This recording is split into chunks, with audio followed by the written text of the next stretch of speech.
ఎక్కువ ఆయిల్ పీల్చకుండా ఇలా పూరీలాగా అనిపిస్తుంది, తినడానికి చపాతీలాగా కూడా ఉంటుంది ఫ్రెండ్స్.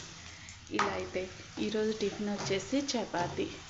మీలో ఎంతమందికి చపాతీ అంటే ఇష్టం? చపాతీ టమాటా పప్పు కాంబినేషన్ ఇలా పూరీలాగా అనిపించవచ్చు, చూడటానికి చపాతీలాగా కూడా. అందుకే ఇలా చేస్తాను నేను బాండీలో చపాతీ. చపాతీ అయితే రెడీ అయిపోయింది.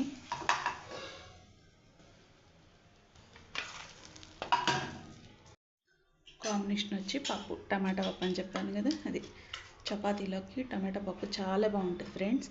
నచ్చితే లైక్ చేయండి, సబ్స్క్రైబ్ చేయండి, కామెంట్ చేయడం మర్చిపోవద్దు ఎలా ఉందో. Thank you friends. తీసుకో అఖిల్, తీసుకోమా.